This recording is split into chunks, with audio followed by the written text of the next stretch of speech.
Kabanata 7, Dozen. Every day, it feels like something is missing. Noong una, hindi ko alam kung ano iyon, pero kalaunan ay natanto ko na iyon ay ang pagbisita sa workplace ni Daddy. I've gotten used to it so much that it feels like a part of my daily routine. Kakalimutan ko rin ito. Sabi ko sa sarili ko. Walang kahit anong option ang makakapagpabalik sa akin doon. I don't know if I can forever avoid it, but I will try my best. Hindi ko na iniisip pa kung ano ang nararamdaman ko para kay Hades. Ang alam ko lang ay matinding kahihiyan na natamo at ang tuluyan ko ng pagtigil sa pag-iisip na makita pa siya. Naging madali iyon. Isipin ko ba naman ang kahihiyang mga nagawa, wala nang makakapagpabalik pa sa akin sa site. So, there's this party on Saturday. Si Daddy sa hapag. Tahimik akong kumakain at ilang linggo na ang lumipas simula nang tumigil ako sa pagpunta. Wala lang sa akin ang naririnig hanggang sa dinagdagan ni Daddy. It's a dinner party at the Riagos and the president asked us all to go, including Atticus and Felicia. Wow! A social event! That's great! Halos masamid ako sa kinakain dahil sa narinig. A dinner party and the Riagos? Puno pa ang bibig ko ng pagkain, umiiling na ako. Mabilis kong kinuha ang baso ng tubig para makainom. Kunot noong nakatingin si Daddy sa akin habang umiiling ako. Nang tuluyan ng nalunok ang mga kinakain, agad ako nagsalita. Hindi ako pwede, Dad! Ha? Bakit? Anong gagawin mo sa Saturday? Mabilis akong nag-isip ng excuses para sa anumang gagawin. May lakad kami ni na KD at Gretel, sabi ko. Is it so important that you can't go? Oo nga naman, Felicia. Anong lalakarin mo ng kaibigan mo? I bought a new dress for you and it's time you wear it. It's been weeks since the last social event. May bibilihin ako para sa birthday ko. Walang nagsalita sa kanilang dalawa. Nagpatuloy sa pagkain si Mami samantalang tumigil si Daddy. Ganoon ba ka-importante ang bibilhin mo at liliban ka? Yes, Dad. I have no other time to do it. Busy ako sa schoolworks, kaya sa Saturday lang talaga. Bakit hindi umaga ng Saturday para sa gabi free ka na? Nope. Natataranta kong sinabi. I can imagine myself in a situation where I'll meet Hades. Oo, at magkikita rin kami kalaunan. Siguro, imposibleng hindi dahil nagtatrabaho sina Daddy sa mga Riago, pero definitely not this week or anytime the next months for that matter. Hanggang gabi ang lakad namin, Daddy. Hanggang gabi? Why? Are you going to some club to party? No, Daddy. Sa mall lang. Promise, may mga kailangan akong bilhin at gawin. Ipagawa mo na lang kay... Si Mami na inilangan ko rin, may halong takot na. Ako ang gagawa dahil para sa birthday ko to. Luckily, I got away and another couple of dinner events more. After my birthday, I noticed then how usual the dinner invitation is from the Riagos. Halos every week iyon at habang tumatagal, lalo nagpupumilit si Daddy. Hinahanap ka na lagi ni Engineer De Silva. Dala niya ang buong pamilya niya at wala ka, Felicia. Ayos lang kung isang beses ka lang lumiban, pero lagi. You always have your excuses that I'm beginning to think you're busy with a boy. Si Daddy. Dad, I'm not, okay? Lumipas na ang 17th birthday ko at lalo pang dumalas ang imbitasyon ng mga Riago. We have been invited over brunch that I purposely woke up very late para hindi makapunta. Mayroon ding golf session si Daddy kasama ang mga directors na isasama daw dapat ang pamilya at nagkunwari na lang akong masakit ang tiyan ko. They were also then in Manila Polo Club for another gathering with the families. Nagkunwari akong pupunta sina Gretel at KD sa bahay para huwag akong ipasama. Anong hindi ka pupunta? Kami nga pupunta. Si Arturo nang tinukoy ang isang buwan na ngayong imbitasyon sa bahay. Ilang beses kong sinabi kay Mami na hindi ako pupunta pero bumili siya ng 5 dress para pagpilian ko para sa birthday ng president. It will be held on one of their expensive hotels. Nakadalo ako sa nakaraan at naaalala ko nasa ancestral house kami. Mayroong ding sa isa pang hotel. Mayroong ding sa isang ballroom ng isa sa mga malalaking building nila. Kung hindi ako nagkakamali, first time kong hindi makakadalo ngayon. Sabi ni Katie at Gretel na handa na ang mga damit nila. Sila nga na family friends lang pupunta. Ikaw pa na director ang daddy mo, hindi? Siyempre Arturo, pupunta si Daddy at Mami, pupunta rin si Atticus, pero ako, hindi. Hindi ko na pwedeng gamitin ang mga kaibigan ko bilang excuse dahil pare-pareho silang pupunta. Kaya ano ba ang gagawin ko sa gabi ng isang weekend? Should I say I'll party? Daddy will disagree more. How about study? Bakit nga hindi ka pupunta? Basta Arturo, ayoko lang pumunta. Magkikita na sana tayo roon at pupunta kami buong pamilya. But your hated stalker, I think, will be there too. Dahil ba sa kanya? Bahagya ko pang inisip kung sino ang tinutukoy niya. Si Din? Wala akong pakialam sa kanya, Arturo. Basta hindi ako pupunta. I think the party is my biggest hurdle. Importanteng party iyon para kay Daddy at tradisyon sa aming pamilya ang dumalo. Ngayon lang hindi. Panauhin lang naman tayo, Dad. Kaya kahit nawala ako, hindi nila mapapansin. Giit ko nang muli kaming nagtalo tungkol doon. Gusto lang naman ni Mami na pumunta ako dahil isa na naman itong social gathering. Si Daddy ang istriktong papapuntahin ako dahil kailangan naming pumunta bilang pamilya. Medyo malayo-layo pa, Fidel. Bakit hindi mo hikayatin iyang pumunta sa pa-Thanksgiving natin para sa Outstanding Engineer Award mo? Singit ni Mami. Umiling ako roon. Mabilis na lalong pumait ang itsura ni Daddy. Malaking bagay kasi ang award na iyon para sa kanya. 3 taon na straight, hindi siya nakakuha nito. Kaya noong nakaraan, pinagsikapan niyang maging hands-on bilang engineer sa kumpanya at hindi lang umasa sa pagiging director niya. Ngayon lang ulit siya nagkaroon ng ganoong award. Sa opisina lang gaganapin ang Thanksgiving lunch ni Daddy. Hindi na naman kailangan pero masyadong extra si Mami para gawin pa iyon. Hindi ka na nga dumalo sa awarding ceremony, pati ba naman dito, Felicia? Punong-puno ng pagtatampo ang boses ni Daddy. Nanuyo ang lalamunan ko. Halos mag-away na kami ni Daddy noong nakaraan dahil sa hindi ko pagdalo sa ceremony. At may pakiramdam akong lalo siyang magagalit kapag pati ang Thanksgiving party niya sa opisina, hindi ko pupuntahan.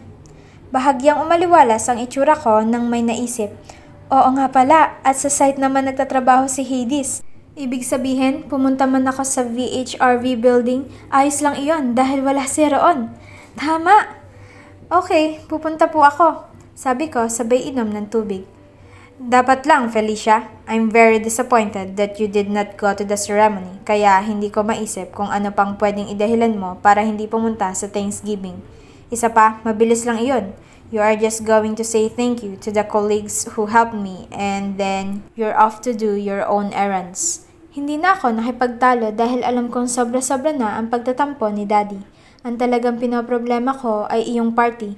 Paano ba talaga ako tatanggi sa party na iyon? Mabilis lang naman daw iyong pagbisita. Alam kong wala naman si Hades doon, pero kabado pa rin ako. Lalo pa noong nakita ko na ang tanggapan ng buong building. Panay ang bati sa amin ng nakakasalubong ng mga empleyado. Like usual, they part like the sea whenever we pass by the halls. I always feel so special whenever we go to VHRV buildings.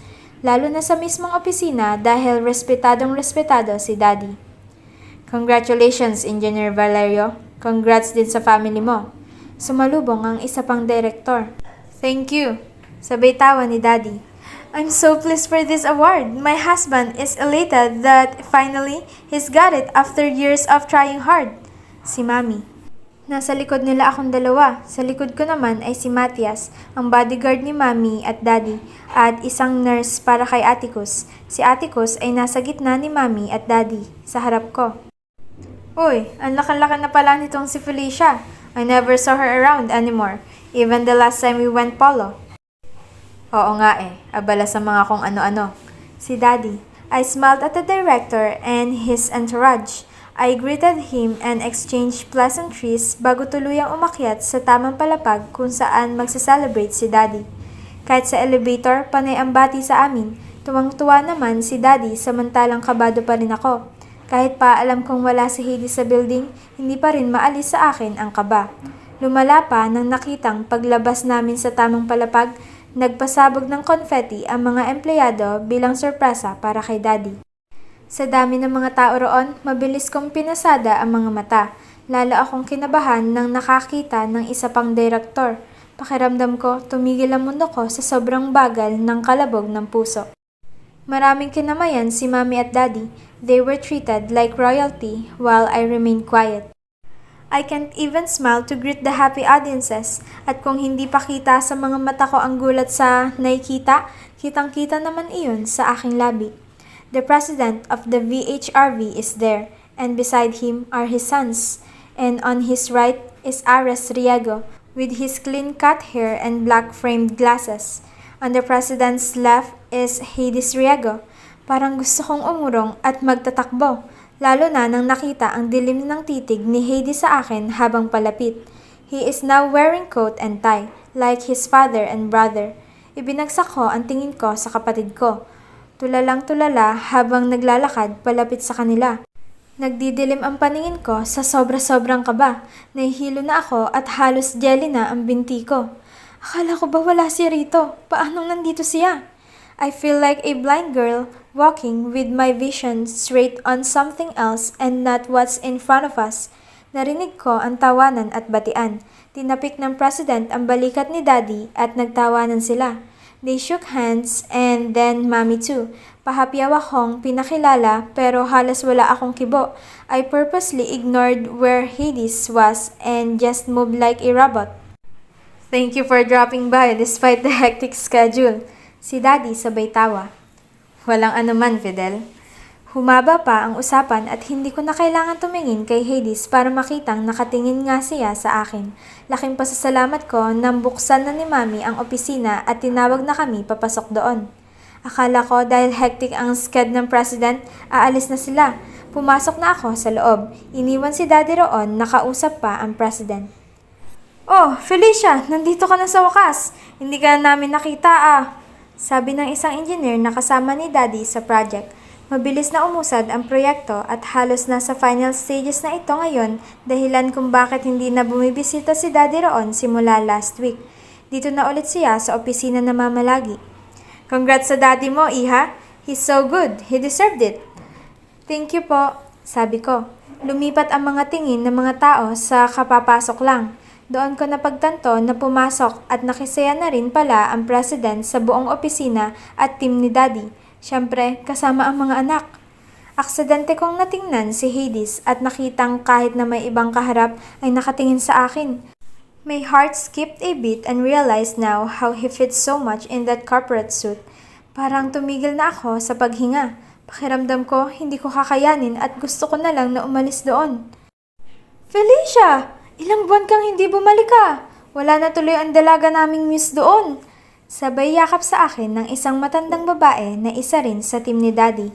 Ngumisi ako at yumakap pabalik. I am so affected that I can't even be my usual self. I tried hard though. Oo nga po medyo busy. Iha, nakwento nga ng Daddy mo na busy ka na raw sa pagbo-boyfriend. Napabaling ang ilan pang mga kasama ni Daddy sa akin at nagtawanan. That was while Daddy is busy thanking his architects and engineer with the president. Ayos lang sana dahil medyo malayo naman kami. Kaso lang nakatingin at halatang nakikinig si Hades sa banda namin. Hindi po totoo yon. Busy lang sa school. Sus, okay lang yan Iha. That's part of growing up. Hayaan mo na yung Daddy mo at hindi yan kailanman sasang-ayon sa pagbo-boyfriend. Now, everyone is gathering in front of me as they talk about why I was missing. The food and drinks were served, eventually, dahilan ng bahagyang pagkakawatak ng pagtitipon. Muli kong nasulyapan si Hades at nakitang panay din ang sulyap niya sa akin. I looked away. Nakita kong abala si Mami at Daddy sa pakikipag-usap sa mga empleyado at nakita ko ring malalim ang usapan ng presidente at ilang engineer. Mukhang matatagalan yata sila rito. Naghanap ako ng pwedeng excuse para umalis. Nakita ko si Ate Kus pero mukhang tuwang-tuwa siya sa atensyon na natatanggap galing sa mga empleyado kaya hindi ko siya pwedeng hatakin at gawing excuse. Bago pa ako makaalis doon at mag-imbento na lang ng pwedeng dahilan, nakalapit na si Hades sa akin. My heart pounded hard. Halos maramdaman ko na iyong puso ko sa lalamunan sa sobrang tindi ng pagtibok. I panicked but I know I have nowhere to go. The only way out is where he's from. Hindi makaangat ang tingin ko sa kanya. Hindi nagsesegundo ang bawat sulyap ko at halata na ang kagustuhan kong tumakbo. You've been busy, ha? Aniya nang nakalapit na sa akin. The whole of him in front of me was overwhelming. Hindi ko maalala masyado na ganito pala siya katangkad at ganito ang presensya niya.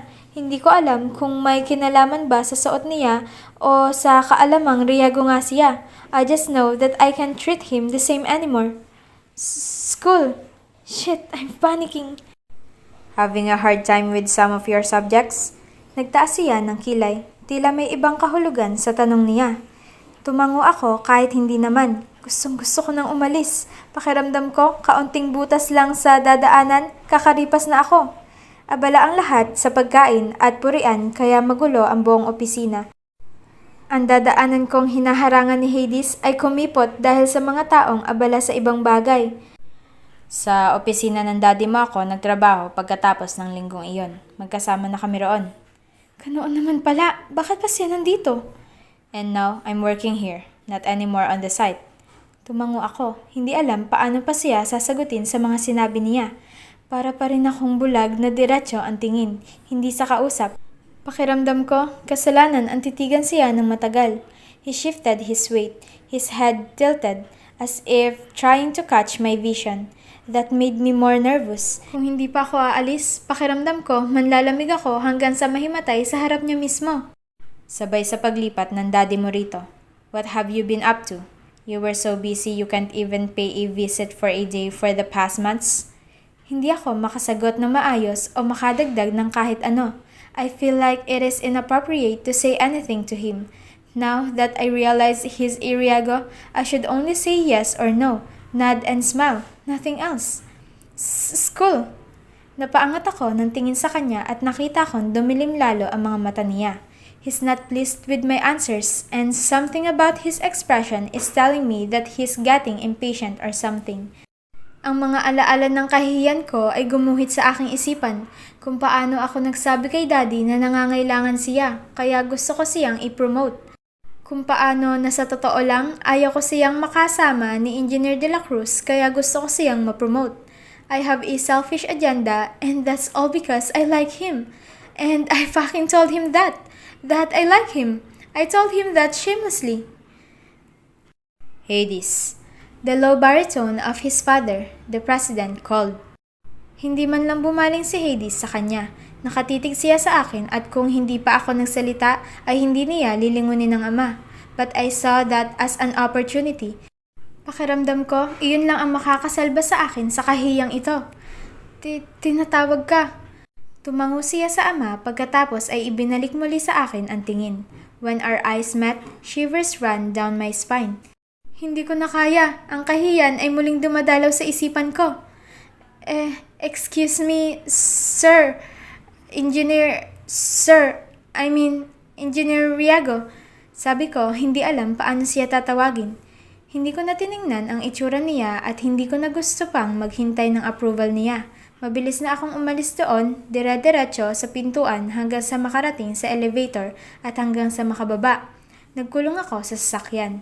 Nakasunod sa akin si Matias at nasa labas siya habang nasa loob ako. Gustong-gustong burahin ang mga alaala. Kanina man o ang nangyari noon. Lahat! Nakapikit ako ng mariin at nakatakip pa ang mga palad ko sa aking mukha habang inaalala ang pagkakautal kanina. Hindi ko malaman kung paano siya i-address. Nakakahiya ka, Felicia. I have never felt this embarrassed towards a boy. But he's not a boy. He's a man. Not just a simple man. He's Hades Riago. Bakit nga ba hindi ko iyon nakitaan ng resemblance? Kaninang hindi ko siya natingnan ko ang president at nakitang halos pareho ng tikas at mukha. His brother, Aras, looked like him too. But then I won't recognize Aras for I've never been really interested in memorizing their faces even before. At sino ba naman kasing mag-aakala talaga na isang construction worker ay Riago? Ah! Sigaw ako ng sigaw sa sasakyan tuwing sumasagi sa isipan ko ang nangyari. Kailangan hindi na kami magkita pa kasi tuwing nakikita kami, lalo lang nadadagdagan ng kahihiyang naaalala. I have enough flashbacks of embarrassing moments with him. I don't need more. Ano ba nangyayari sa'yo, Felicia? Sumunod si Daddy sa akin habang dire-diretso ang lakad ko sa bahay. Kanina niya pa ako pinapagalitan sa sasakyan at hanggang pag-uwi, ganoon pa rin siya. Dumalo naman po ako, Dad. Giit ko. Anong klaseng dalo iyon? Ang sabi ni Matias, kapapasok lang, umalis ka agad? Akala mo ba dahil busy kami ng mami mo, hindi namin mapapansin na umalis ka? You are so ungrateful. You ruined your father's happy night, Felicia. Ano naman ngayon kung tumayo ka roon at makisama? Tinuruan kitang mabuti sa pakikisama at hindi ko alam bakit ayaw mong gamitin iyon. You are a good conversationalist, so I don't know why this few months you have some sort of social anxiety. Si Mami. I got an award and I want my family to celebrate with me in our office. Ilang taon ko itong pinaghirapan pagkatapos ay ganito ang magiging asal mo? This is so disgraceful. Hinahanap ka pa ng president dahil sa wakas nandoon ka na. Pagkatapos ay malalaman naming umalis ka? You have not been attending all the Riagos invitation. Minsan na nga lang sila mag-imbita at napadalas lang sa taon na ito. Hindi ka pa sasama. Palitan si Mami at Daddy na mag-enumerate ng mga kasalanan ko. Bugbog sarado na ako sa mga issue at hinayaan ko na lang iyon. I have no other reason and I can say it. At ngayon, aayaw ka pa sa birthday ng president? Nakakahiya ka, Felicia? I am not an important guest! I croaked. But we have to be there as a complete family. Galit na si Daddy lalo pa dahil sumagot ako. You have no other reason to say no! Dad! Your excuses are petty. Hindi mo ba talaga yan kayang ipagpaliban para sa isang gabing ito? What are you doing? Is this rebellion? Or you just don't want to support me in my successes? Punong-puno ng pait ang sinabi ni Daddy. Daddy! Marahan kong tawag. I understand it then, Felicia. Kung may importante pang bagay para sa'yo kaysa sa akin, then do it. Sabay walk out ni Daddy. Mommy glared at me with disappointment and anger. Pasalamat ka nga't nagtatrabaho ng maayos ang daddy mo para mabili ang mga suot mo at kapritsyo mo, tapos ganito pa ang isusukli mo? Isang gabing pakikisama lang ang gagawin mo, aayaw ka pa? Ganyan na ba kawalang kwenta ang trabaho ng daddy mo para sa'yo? Lumaki lang lalo ang problema ko.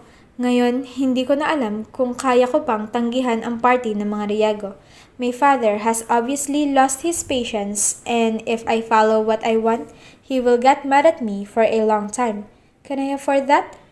Kung naroon ng mga Lopez at iba pang mga klasiko, ibig sabihin isa itong napakalaki at engranding party. Ayon din sa kapasidad ng hall na pagdarausan, malaki nga. Imposibleng sa dami ng tao, makita ko pa si Hades. At kung makita ko nga siya, madali lang naman siguro siyang iwasan dahil na rin sa dami ng tao. Problem solved. Pumayag din ako sa wakas. Namili sa mga damit na binili ni Mami at nagpaayos na rin sa kinuha niyang isang premium hair and makeup artist. I chose the simplest dress and opt for a very light makeup. I don't wanna stand out too much. Tama nga ang hinala ko. Pagdating namin sa venue, umaapaw ang tao. Sa simula pa lang at sa batian pa lang sa mga panauhin, hindi ko pa nakikita ang kahit na sino sa mga kaibigan ko. That means this is a huge party and interaction with Hades will be impossible. Sa simula, siguro, dahil syempre magpapakita si Daddy para ipaalam na narito kami bago pumunta sa designated tables namin. I'm wearing a silky nude spaghetti strap dress with a pair of nude embellished stilettos. Hindi nagustuhan ni Mami ang pinili kong damit. Gusto niyang agaw pansin iyon dahil aniyay halos lahat ng dadalo na sisiguro siyang bongga ang damit. Mami, eto na lang. Pupunta na nga ako kaya pagbigyan mo na ako kung eto ang gusto ko. Giit ko. Excuse me, Felicia. Your agreement to come isn't a favor for me or your father. It is your duty as our daughter and as our family. Kaya huwag mong ipalabas na pabor pa ang pagpunta mo. Nagtagal ang tingin niya sa akin.